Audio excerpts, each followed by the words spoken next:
बाड़मेर से दुर्गेश सोलंकी। आज मैं गुड़ामालानी पहुंचा हूं तो आज मेरे को श्री असराला राम जी चौधरी अभियुक्त राजस्थान पार्टी से मिले। तो सर आप इसमें बताइए, आपने आज पर्चा दाखिल किया है तो सर। मैं डॉक्टर असराला राम चौधरी अभिनव राजस्थान पार्टी से आज नामांकन दाखिल किया है।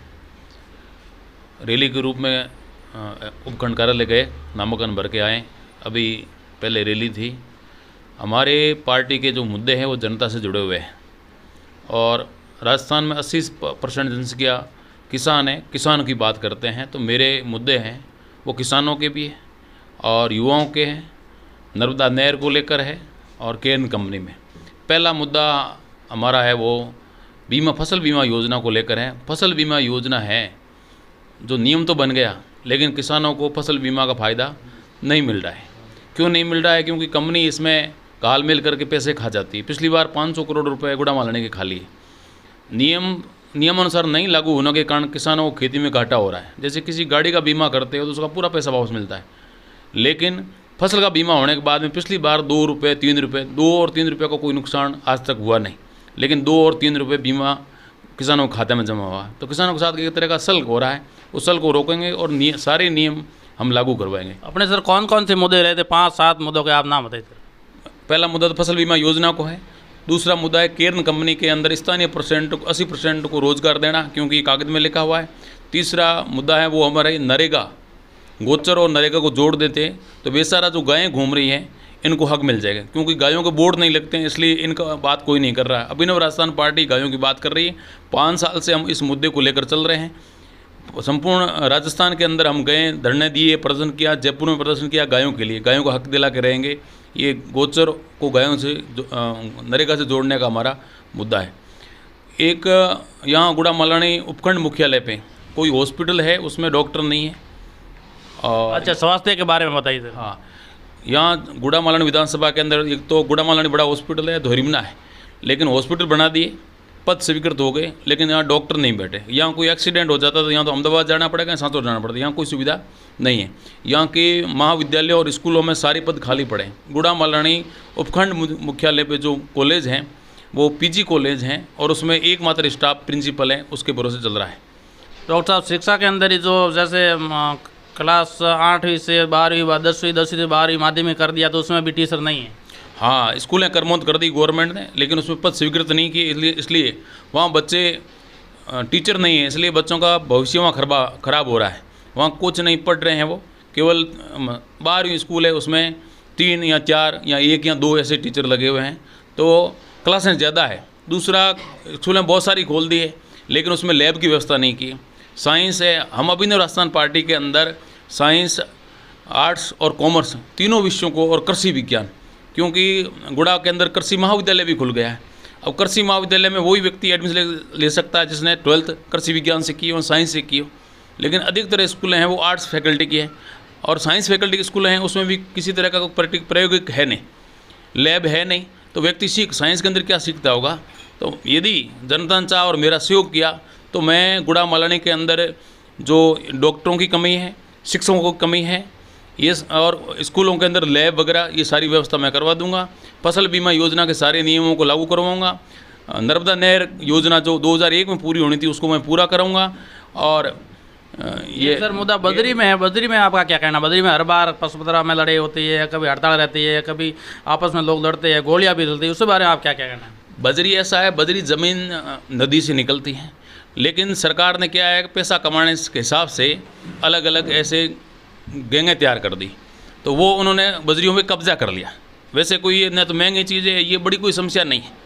ये सरकार ने समस्या को बना रखा है, क्योंकि ये समस्या बनेगी तो जो भी चुनाव लड़ रहे हैं उनके लिए खर्चे की व्यवस्था हो जाएगी, क्योंकि वही व्यक्ति जो बजरी में कमा रहा है और चुनाव के अंदर बहुत सारा फंड खर्च करेगा, इसलिए तो समस्या बनाई हुई है। बजरी कोई समस्या नहीं है, बजरी तो नदी में निकलती है, कोई समस्या नहीं है। बजरी की समस्या सर की एक्चुअली क्या होता है कि 4 या 5 हज़ार में जो बजरी आ रही थी वो वर्तमान में 20-22 हज़ार में आ तो रही है ना। तो आपका क्या कहना है, वो कोई मतलब इनका अवैध खनन है या फिर कोई गवर्नमेंट का मामला है? कहते हैं ऐसा है कि सर प्रोफेसर साहब की एक आप इतने अच्छे लोगों को इतना पढ़ाया है, आपने इतना नॉलेज दिया है, तो आपको इतना अनुभव भी रहा है 20 साल का कम से कम, तो आपका क्या कहना है कि वर्तमान के दृश्य से देखा जाए तो इस चैनल के माध्यम से आप क्या कहना चाहते हो कि 22,000 में बजरी और 4,000 की? देखो, हाँ मैं बताऊं बजरी के बारे में। बजरी इतनी महंगी नहीं है, इसको महंगा बना दिया। हमारा एक ही मकसद है कि जो नियम बने हुए, अब यहाँ होता क्या है, नियम बनता अलग है, काम अलग हो रहा है। नियम के अनुसार काम कभी हुआ नहीं। सही बजरी के नियम बन गए, बजरी की रेट तय हो गई, गवर्नमेंट रेट तय करते हैं, फिर बजरी रेट किसने बढ़ाई, कौन ले रहा है, ये सारा जो नियम कागज़ में, कागज़ की बात यदि हो जाए, जैसा कागज़ में लिखा है वैसी बात हो जाए तो सारी समस्या हल हो जाएगी। सही बजरी की समस्या, कोई भी समस्या, क्योंकि होता क्या है, कागज़ में अलग लिखा हुआ है। जैसे फसल बीमा योजना के कागज़ में लिखा हुआ है कि किसानों को जो घाटा होगा वो कंपनी पूर्ति करेगी। जैसे उसके 5 लाख का जीरा हो रहा है, 2 लाख का जीरा हुआ और 3 लाख का जीरा नहीं हुआ तो कंपनी उसको 3 लाख रुपए देगी। ये तो कागज़ में लिखा हुआ है। बजरी का भी कागज़ में लिखा हुआ है, क्योंकि वो कागज़ किसी को बताते नहीं है। और कागज़ में क्या लिखा हुआ, लोग यूँ इसको उछाल के मुद्दा बना रहे। वो कागज़ ग्राउंड पे आ गया और कागज़ के अनुसार जैसा लिखा है वैसा हो गया तो ये सारी समस्या ऑटोमेटिक हल हो जाती। सर आपका कहना है बजरी में गाइडलाइन अलग होती है और यहाँ होता अलग है इस हिसाब से, और प्रशासन का पावर क्या चल रहा है, जो प्रशासन वर्तमान में रहेगा। लेकिन सर एक सेकंड में आपको ये कहना चाहूँगा सर कि आप एक अभिनव राजस्थान जो पार्टी जहाँ से आप आज पर्चा दाखिल किया, बहुत अच्छी बात है, नामांकन हम आपको बधाई देते हैं चैनल के माध्यम से, मैं और दुर्गेश जी। लेकिन एक मामला अभी पहले कुछ आया था गुड्डा मालानी का कि जो व्यक्ति बीपीएल में है वो तो है लखपति या करोड़पति, और नहीं तो जो होना चाहिए था वो नहीं है। क्या कहना है सर आपका? अंतिम सवाल। मैं उसी मुद्दे पे आ रहा हूँ कि जैसा लिखा गया वैसा हुआ नहीं। जैसे गरीब व्यक्ति वो बीपीएल होना चाहिए, लेकिन यहाँ राजनीति ऐसी होती है, राज में आने की नीति। हम लोक नीति की बात कर रहे हैं, लोगों की नीति। ये जो अब हो रही है राजनीति है, कैसे ही करके राज की नीति में आना, क्योंकि गांव के ऐसे लोगों को यदि वो बीपीएल में चयनित कर देते हैं फिर वो इसके वोटों के अंदर फायदा लेते हैं। यदि लोक नीति की बातें हुई तो ये सारी समस्या हल हो जाएगी। जो वास्तविक बीपीएल है उसका ही चयन होगा, क्योंकि ये चयन करने वालों का काम होता है। यदि एमएलए का फ़ोन नहीं चलेगा, हमारा मेन मकसद है कि एमएलए का फ़ोन नहीं चलना चाहिए ऑफिसों में फ़ोन जनता का चलना चाहिए। जब जनता का फ़ोन चलेगा तो ऑटोमेटिक जो गरीब है उसका ही वो करेंगे। अब वो क्यों हो रहा है, बड़े व्यक्ति का इसलिए हो रहा है कि वो एमएलए किसी को कह देता है इसका बीपीएल में चयन कर दो तो हो जाता है। लेकिन हम कह रहे हैं कि एमएलए को जो पावर है वो अलग है, जनता के पास पावर है वो अलग है, क्योंकि जनता टैक्स पेयर है, मालिक जनता है, एमएलए नौकर होता है। ये सारे अधिकारी कर्मचारी नौकर है, तो एमएलए को नौकर की तरह काम करना चाहिए। लेकिन यहाँ होता क्या है, एमएलए राजा की तरह काम करता है। हम जब भी हमारे को चाह और एमएलए बन गए तो हम नौकर की तरह काम करेंगे।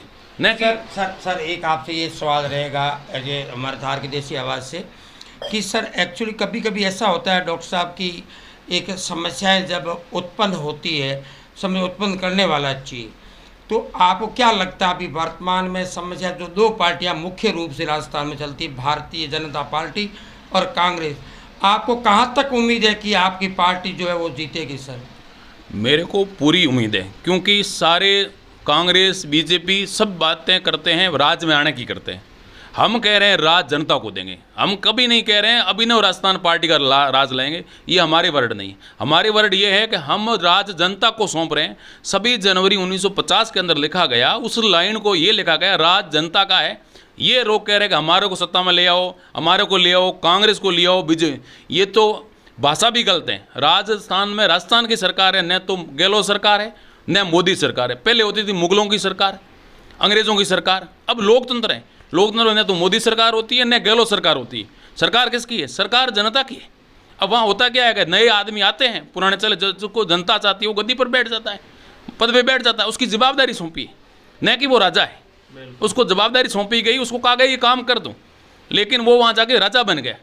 जब जागरूकता नहीं होती तो उसने राजा की तरह काम कर। राजा तो पहले हमारे थे, राजा का बेटा राजा बन रहा था, राजा का बेटा राजा बन रहा था। अब लोकतंत्र के अंदर ही वो हो रहा है, एमएलए का बेटा एमएलए, एमएलए का बेटा एमएलए। मैं ये चाहता हूँ कि गुड़ा मालानी का कोई भी व्यक्ति उठकर एमएलए का फॉर्म भरे और उसको विश्वास हो कि मैं एमएलए बन सकता हूँ। कोई भी गांव का व्यक्ति उठकर फॉर्म भरे कि मैं सरपंच बन सकता हूँ, प्रधान बन सकता हूँ। ये लोकतंत्र की भावना है। हमारा काम है लोकतंत्र की जो असली भावना है वो जनता के अंदर पैदा करना। लोग समझ जाए ये देश हमारा है, ये देश नेताओं का नहीं, ये देश हमारा है, ये इस बात समझ लें। और ये सरकारी ऑफिस हमारी है, ये राज है हमारा। ये भाषा जब चेंज हो गई सारे काम हो जाए। अभी भाषा चेंज नहीं हो रही। लोग कहें राज कांग्रेस का है, राज बीजेपी का है, राज गहलोत जी का है, राज मोदी जी का है। ये किसी का राज नहीं, ये राजतंत्र की भाषा है, ये लोकतंत्र की भाषा नहीं है।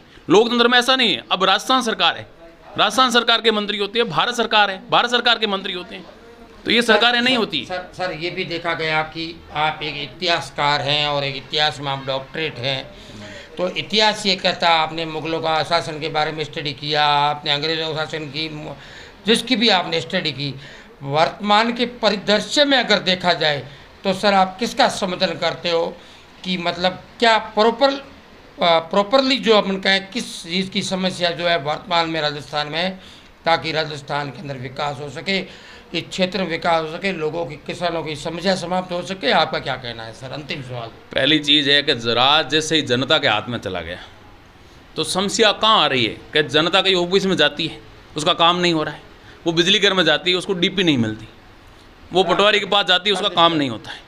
हाँ, तो आपने डीपी का सवाल आया तो ये भी मेरे ख्याल आया, जैसे कि बिजली पावर में लोगों के 40,000 के बिल आ गए, लेकिन उसका मीटर भी नहीं, तो वो बिल कहाँ से है? वही समस्या है ना, क्योंकि वो किसी राजतंत्र के सह में काम कर रहे हैं।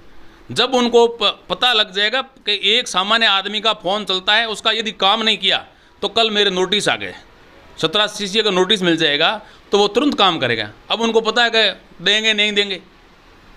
तो इस तरह की जो राजतंत्र की परिभाषा है, अभी हमने इसको कहा है राजतंत्र पार्ट 2। पहले पार्ट 1 था, आज़ादी से पहले पार्ट 1 था, इसको हमने कह दिया पार्ट 2 है। ये राजतंत्र ही है। एक ही व्यक्ति MLA बनता आ रहा है, और फिर वो उसका बेटा बनता आ रहा है, फिर उसका पोता बनता आ रहा है, तो राजतंत्र ही हुआ। राजतंत्र में क्या है, राजा का बेटा राजा बनेगा, राजा का पोता राजा बनेगा। लोगों के पहले से ही फिक्स होता है कि फलाना MLA कौन बनेगा, फलाना बनेगा।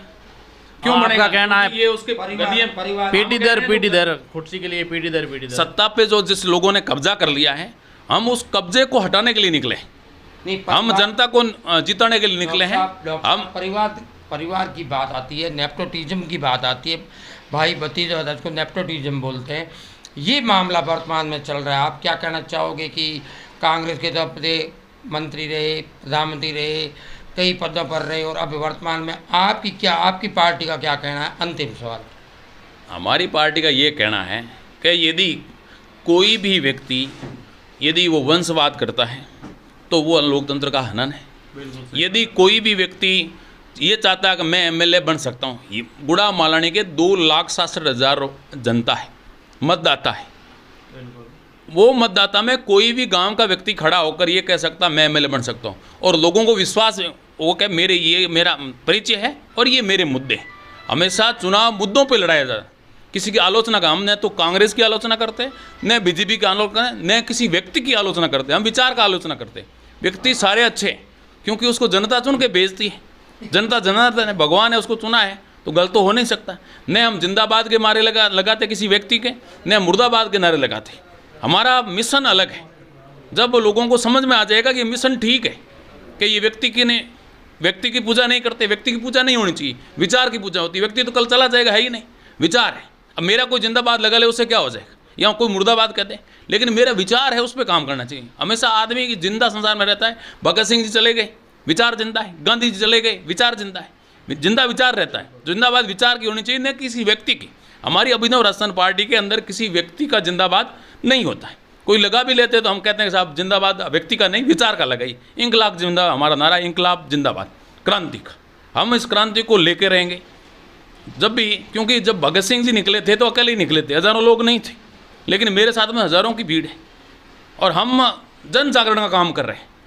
मेन मकसद है लोग जागरूक हो जाएं, लोग अपने अधिकार, जो संविधान में लिखा है आपके राइट्स क्या है, वो राइट समझ लें, अपने अधिकार समझ लें, तो सारी समस्या हल हो जाएगी। जब लोग जागरूक हो जाएं तो अपने आप समस्या, ये सारी DPV सारी समस्या हल हो जाएगी। आज मैं था डॉक्टर असरार राम जी चौधरी के पास। उन्होंने आज अभियुक्त राजस्थान पार्टी के अंदर बताया कि हम कानून पर चलने वाले हैं, और कानून पर हमारे लिए कोई BJP बुरी नहीं कांग्रेस। हम जनता के मुद्दों के पर लड़ेंगे, और जनता हमारे पर विश्वास करेंगे तो हम 101% गुड़ामाल में हमारा वोट बना सकते हैं। मैं थार इंडिया बाड़मेर से दुर्गेश सोलंकी।